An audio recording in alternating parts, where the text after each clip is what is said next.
Olá, meu nome é Elidio Omar e eu vou falar a respeito das aves da noite no imaginário do folclore brasileiro.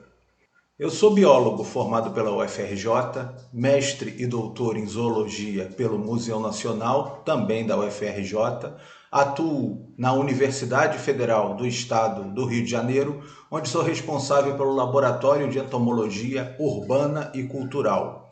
Também sou editor adjunto de A Bruxa, uma revista dedicada à publicação de artigos que façam a associação entre ciência e cultura. Embora entomólogo, embora então um estudioso dos insetos, eu me interesso bastante pelo simbolismo que cerca a presença dos animais. Quero muito agradecer o pessoal do Avistar e essa oportunidade de poder estar conversando com vocês. Desejo que vocês todos estejam bem, dentro do possível, seguindo as recomendações das autoridades em saúde pública.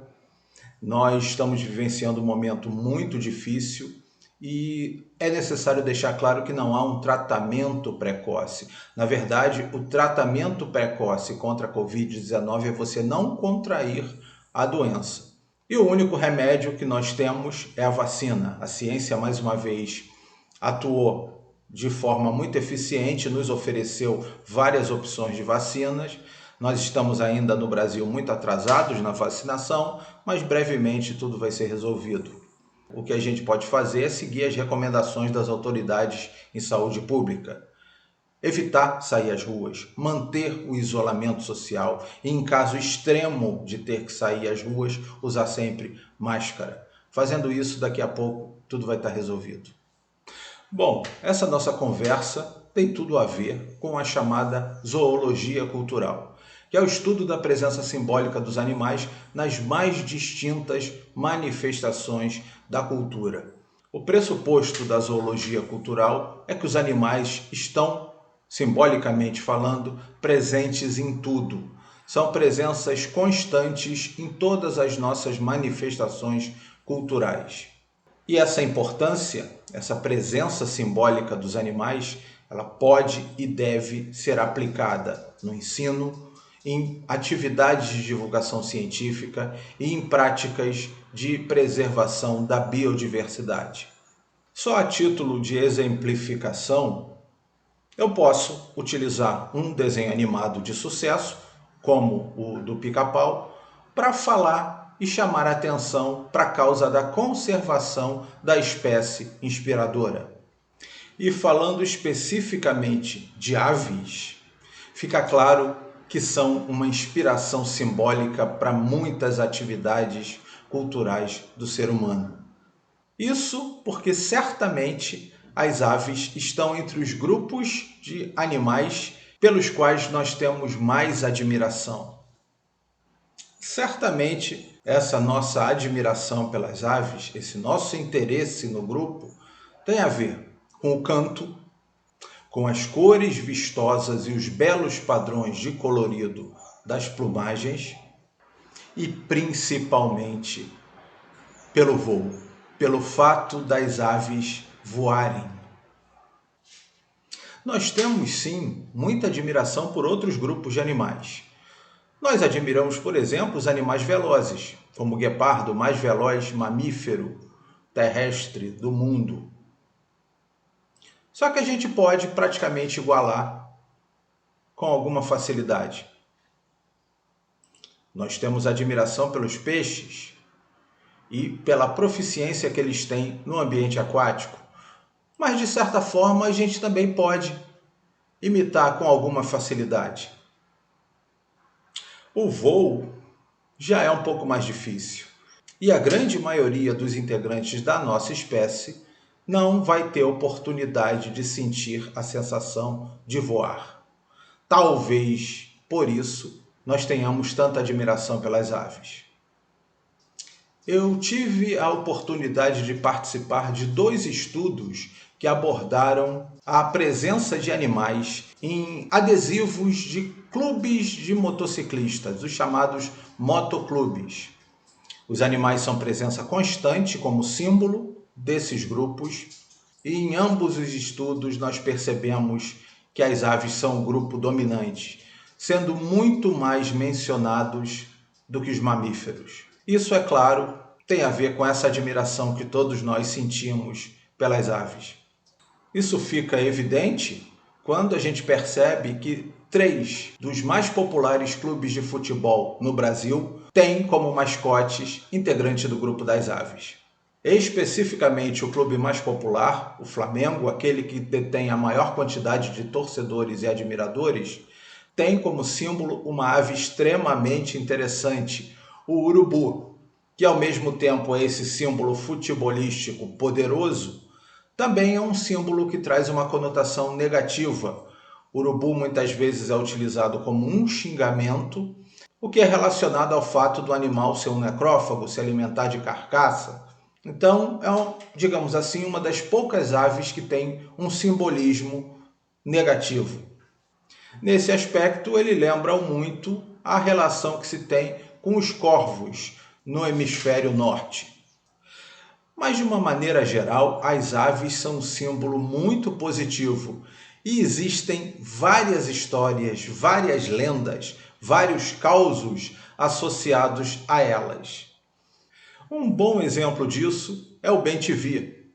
Bem-te-vi é uma ave muito presente em ambientes urbanos no Brasil e conta-se que quando ele canta, representa a aproximação de alguém, de algum visitante. E aí você pode perguntar para o bem-te-vi: quem tu viste, bem-te-vi? Homem ou mulher? Se o bem-te-vi cantar imediatamente, o visitante que se aproxima é um homem. Se ele demorar, é uma mulher. Além disso, em alguns lugares considera-se que o canto do bem-te-vi representa que tem alguma mulher grávida nas proximidades. Uma história muito curiosa diz que o bem-te-vi, com seu canto, denunciava onde estavam escondidos Maria e José, fugindo dos soldados do rei Herodes. Com isso, Nossa Senhora teria ficado aborrecida e lançado uma maldição sobre o pássaro. Um outro passarinho muito presente em ambientes urbanos é a chamada viuvinha ou noivinha, que também é cheia de histórias.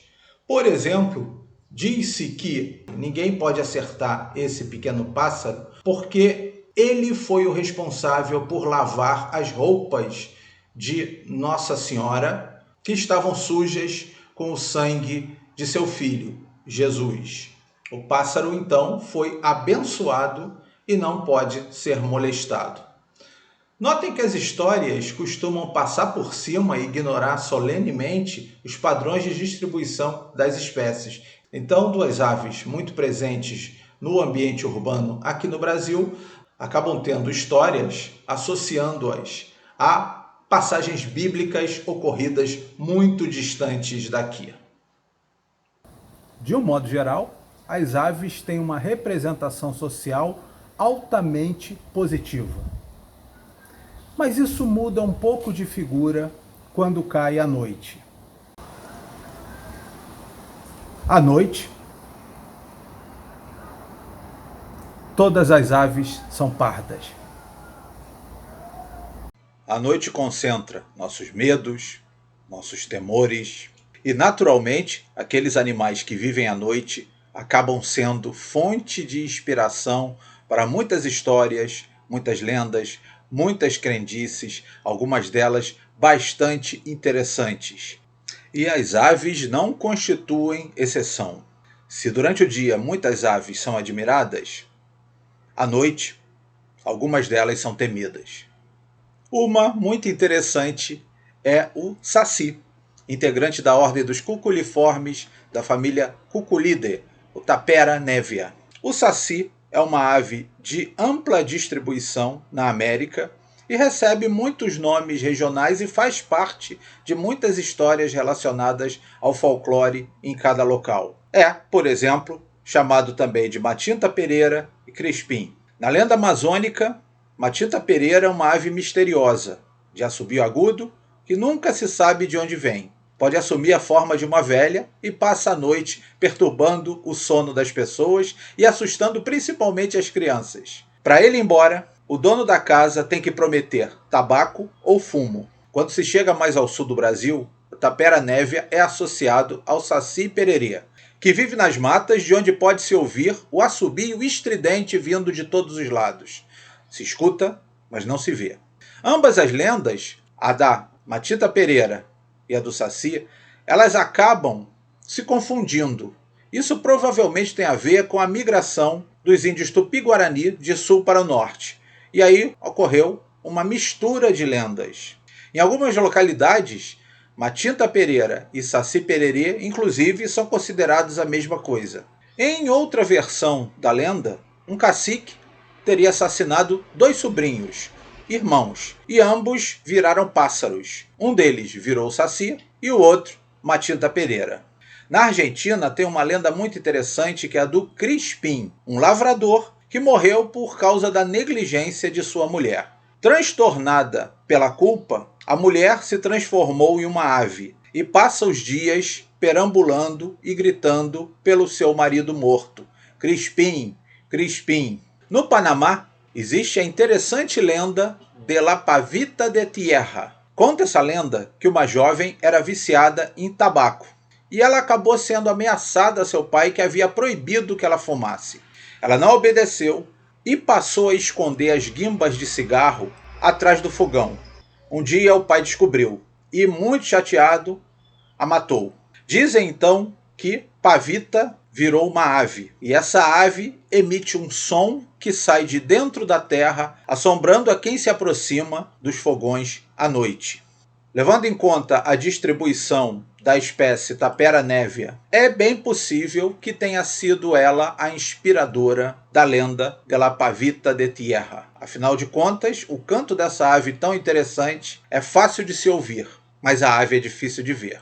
Quem quiser saber mais detalhes a respeito da associação da espécie tapera-névia com algumas das mais interessantes lendas e mitos do nosso folclore e do folclore da América Latina, eu aconselho o trabalho apresentado por Coelho em 2018, durante o 3º colóquio de Zoologia Cultural. Ainda com relação à ave saci, e agora eu estou me valendo como bibliografia da célebre Geografia dos Mitos Brasileiros, de Luiz da Câmara Cascudo, segundo a superstição popular, saci, a ave, é uma espécie de demônio que pratica malefícios pelas estradas, e que outras aves, além da tapera-névia já mencionada, também podem ser confundidas e denominadas tanto de saci quanto de Matinta Pereira. Alguns exemplos são a piaia caiana e a Certiaxis cinnamomeus. Uma outra ave com história muito interessante é o udu, mais especificamente o udu de coroa azul, integrante da ordem dos coraciformes. Agora eu estou me valendo como bibliografia do interessantíssimo livro Lendas e Relendas Aves do Brasil. Conta a lenda que o fogo quase desapareceu da floresta. Ninguém podia cozinhar, se aquecer nas noites frias ou mesmo iluminar os caminhos durante a lua nova. Descobriu-se então que restava ainda uma brasa protegida da chuva. Mas quem poderia trazer essa brasa? O udu se ofereceu e foi buscar a chama, trazendo-a presa, segura, entre as suas penas maiores da cauda. O udu, então, foi responsável por trazer de volta o fogo à floresta. Lendas e Relendas Aves do Brasil conta também a história do carão, ave pernalta pertencente à ordem dos gruiformes e que costuma estar bastante ativa durante a noite. Segundo a lenda, Carão era um jovem lindo, elegante, bem-humorado, super gente boa, desinibido, se dava bem com todo mundo.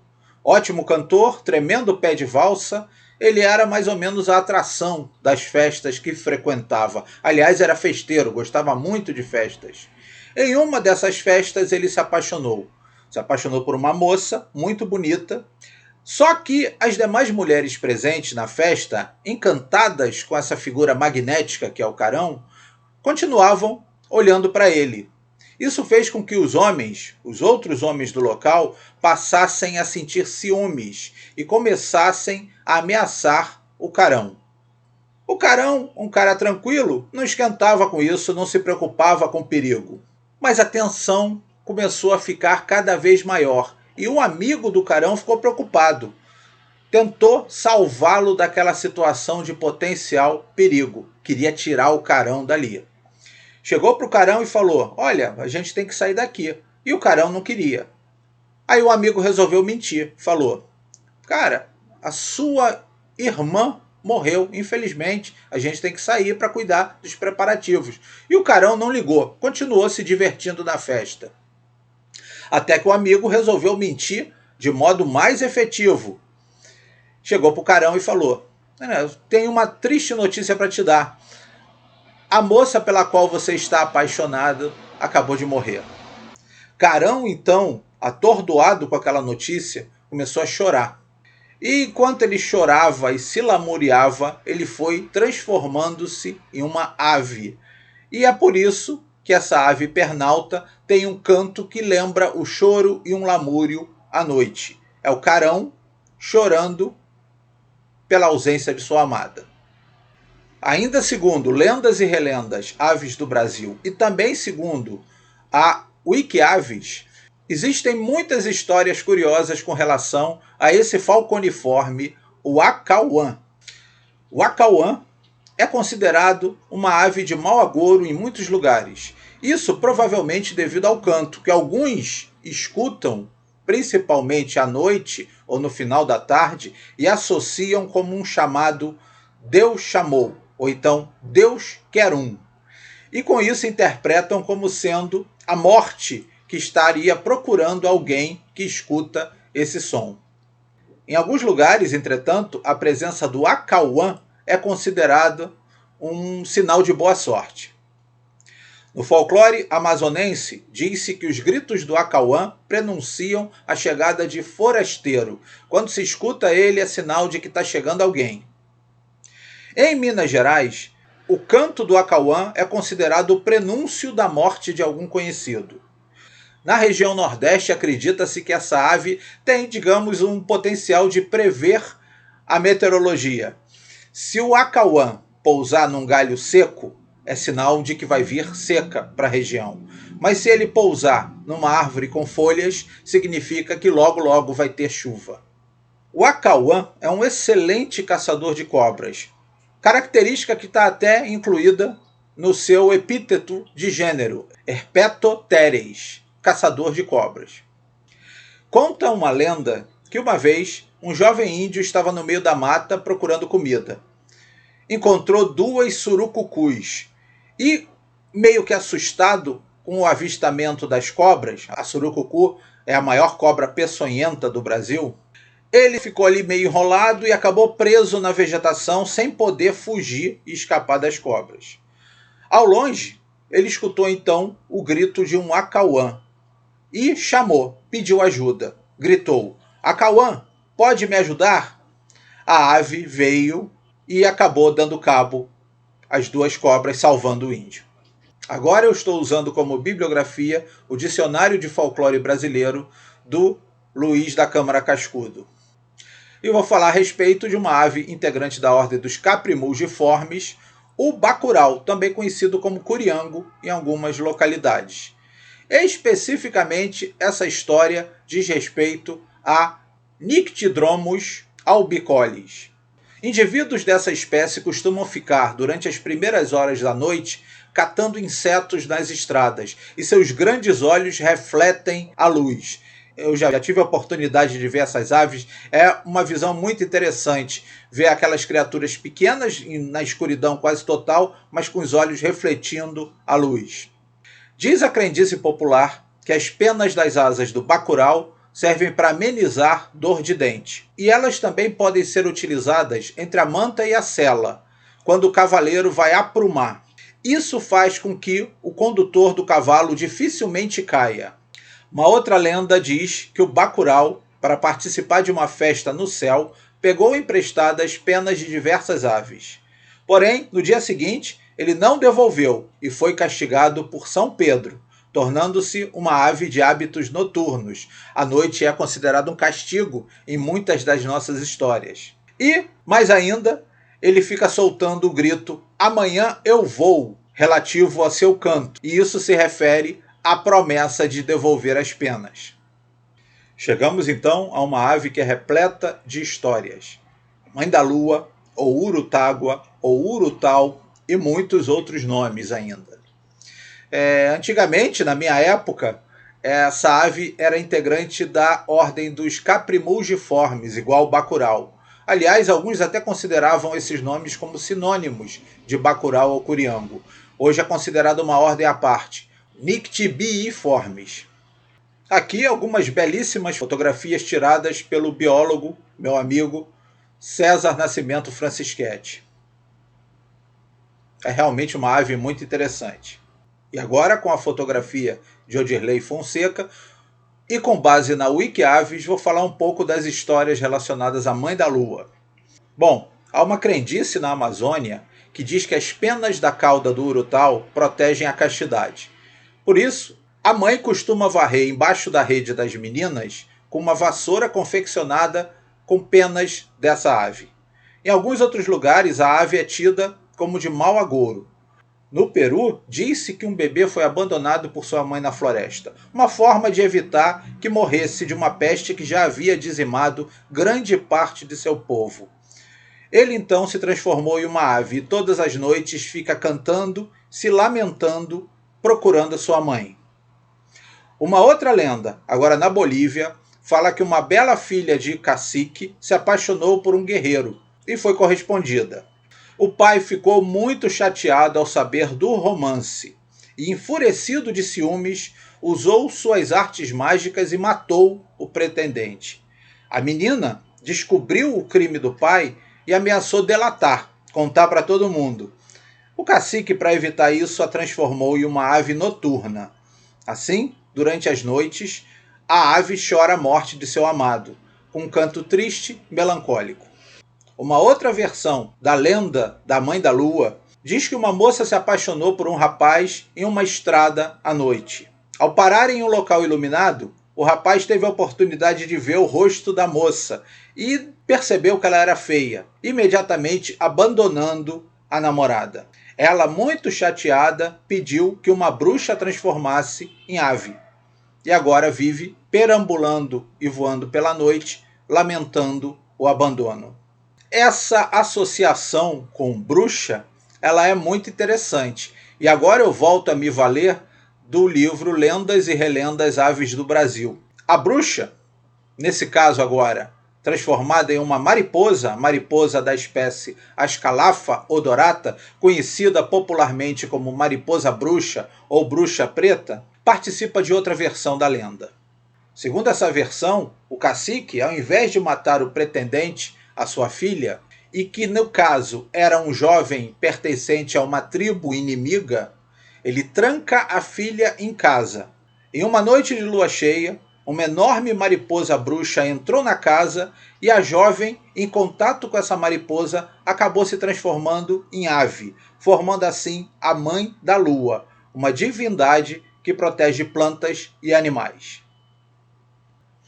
Bom, falar de aves noturnas e suas histórias é impossível sem mencionar os integrantes da ordem Strigiformes, as corujas. E para ilustrar, eu estou me valendo dos impressionantes desenhos de Odilon Vieira e de uma fotografia de Odirley Fonseca. E agora, com uma belíssima fotografia de César Francischetti e uma fotografia muito sinistra de Odilon Vieira. As corujas são animais muito presentes no nosso imaginário e provavelmente por isso servem de inspiração para uma série de objetos. Só a título mesmo de curiosidade eu mostro aqui alguns dos objetos que eu tenho em casa inspirados em coruja, incluindo duas belíssimas artes em macramê elaboradas por Luci Coelho. Bom, agora eu vou falar especificamente de duas corujas. A primeira delas é Caburé, e eu vou me valer de novo do livro Lendas e Relendas Aves do Brasil. Disse que a corujinha Caburé guarda um talismã chamado Berupeba. Na verdade, a Berupeba seria uma mosquinha achatada.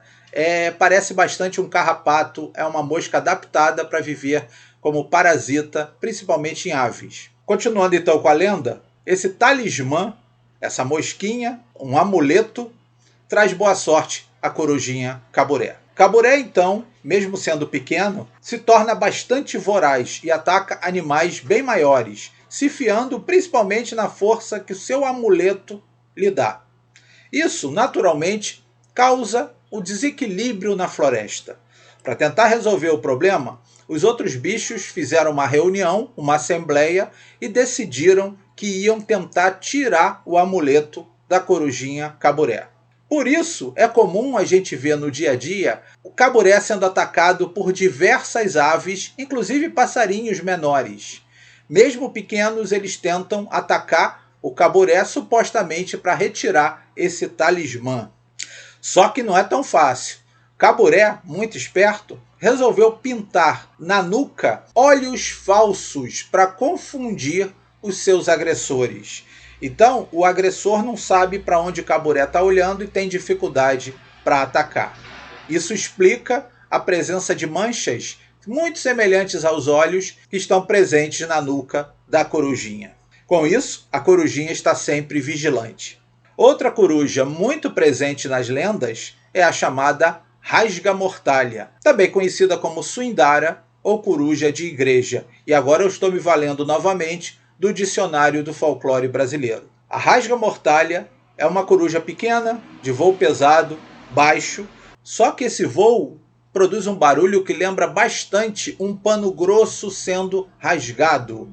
Supostamente seria uma mortalha sendo rasgada. A coruja estaria então rasgando a mortalha de algum doente da vizinhança. Isso significa que esse doente estaria próximo à morte. A ave, então, é considerada de mau agouro. Seu canto seria o prenúncio da morte. É interessante que no Brasil as corujas costumam ter essa conotação de mensageiras da morte. Em outros países, a situação é até um pouco mais radical, digamos assim. E agora eu estou me valendo do livro Seres Sobrenaturales de la Cultura Popular Argentina, para mostrar que na Argentina, por exemplo, e no Paraguai também, as corujas são muito mais demoníacas. Na verdade, elas são verdadeiras manifestações do mal, segundo a visão em alguns locais. El Catiru é uma entidade demoníaca, representada na forma de uma coruja gigantesca com garras enormes. Catiru seria capaz de arremessar longe um ser humano, mas esse nem é o maior dos problemas. O problema mesmo é que ele é capaz de roubar a alma dos humanos. E também tem a representação de uma bruxa. Muitas vezes as bruxas são retratadas no folclore argentino como sendo corujas. Bom, é bastante óbvio que essa visão popular negativa que alguns animais noturnos têm, e estamos falando especificamente no caso das aves, pode trazer consequências danosas para as espécies envolvidas. Então tem lugares em que as corujas são perseguidas, os bacuraus, as mães da lua são perseguidos. E, claro, sempre respeitando as lendas e as crendices, é possível tentar se amenizar essa situação levando a ciência, fazendo-se devidamente a divulgação científica, respeitando a lenda, mas mostrando que, à luz da ciência, à luz da zoologia, à luz da ornitologia, essas espécies, esses animais são muito interessantes, desempenham papéis importantíssimos nos ambientes, e isso acontece com qualquer espécie de ser vivo, e muitas vezes esses papéis são benéficos para nós. Por exemplo, quando as corujas e outras aves noturnas predam pragas urbanas, como ratos, insetos, fazem controle biológico. Então são animais muito interessantes e dá para se conversar a respeito disso com a população. Outra possibilidade que eu defendo particularmente é a inclusão de elementos queridos presentes na cultura pop, desenhos animados, séries, programas de televisão. A coruja, por exemplo, é um símbolo altamente positivo nas manifestações da cultura pop, quase sempre relacionado à inteligência, sabedoria. É um símbolo, uma força positiva que pode ser utilizada para diminuir os efeitos da sua presença negativa nas crendices. E fica aqui também a minha homenagem ao Daniel Azulay, o genial criador de uma série de personagens, entre eles a coruja, o professor Pirajá. Sim, na maioria das vezes a coruja, com sua sabedoria, é associada ao magistério, é associada aos professores. Daniel Azulay faleceu recentemente, no ano de 2020, logo no início do surto da Covid-19, mais uma das vítimas dessa doença terrível. E bem, me aproximando do final dessa minha fala, eu tenho que falar de beija-flores. Ah, mas como? Beija-flor não é uma ave noturna? É até interessante, porque pelo menos na minha casa os beija-flores chegam bem pertinho da atividade noturna. No iniciozinho da noite eles ainda estão ativos. Mas de qualquer forma não é considerado uma ave noturna, mas tem uma peculiaridade muito interessante que a gente pode abordar. E eu vou me valer deste interessante artigo publicado pelo ornitólogo Marco Aurélio Crosariol na revista A Bruxa. Artigo intitulado Que Bruxaria é essa? A transformação de mariposas em beija-flores nos relatos antigos sobre a fauna brasileira. Crosariol fez um histórico muito legal mostrando a confusão que se faz entre os beija-flores que visitam as flores de dia e as mariposas da família Sphingidae, grandes mariposas que se alimentam das mesmas flores à noite. Isso causa confusão em muitas pessoas que consideram que as mariposas se transformam nos beija-flores. Crosariol chegou a fazer o comparativo morfológico entre exemplares dos beija-flores e algumas espécies de mariposas. Ele estudou a coleção de aves do Museu Nacional e teve a oportunidade de estudar também a coleção de mariposas daquela instituição. E aí o artigo dele passa a ser até um registro histórico, porque a coleção de insetos, em grande parte, foi destruída com o incêndio do Museu Nacional. Na conclusão do trabalho, Crosariol reforça que as crenças podem surgir pela dificuldade de se observar a natureza. E isso não é só restrito ao caso dessa suposta transformação de mariposas em beija-flores. Acontece com tudo. A gente observa um fenômeno biológico que tem uma explicação científica, muitas vezes clara, mas não percebemos e não sabemos essa explicação, e aí apelamos para o imaginário, para o fantasioso. Nossa espécie ela é muito curiosa em alguns aspectos. Então alguém que está andando pela mata, escuta um barulho diferente, ele tem duas possibilidades, digamos assim. Ele pode considerar que trata-se de um barulho que ele não conhece, algum bicho, algum fenômeno natural que ele desconhece, ou ele pode considerar que é algo sobrenatural. E normalmente o pessoal considera algo sobrenatural e aí começam a surgir as lendas, os causos, as crendices, os mitos, que são extremamente interessantes do ponto de vista cultural e têm que ser respeitados sempre. Mas o papel dos cientistas, o papel dos pesquisadores é levar a ciência para interpretar esses mitos. Sempre, repito, respeitando demais a tradição cultural. E termino fazendo convite para que vocês visitem a revista A Bruxa, da qual eu sou editor associado, fui um dos fundadores. A revista surgiu com a intenção de publicar artigos que permeiem, que façam a ligação entre a ciência e a cultura. Já temos um elenco bastante significativo de publicações e temos muito orgulho de todos os artigos publicados pela revista. Deem uma olhada, tenho certeza que vocês vão gostar.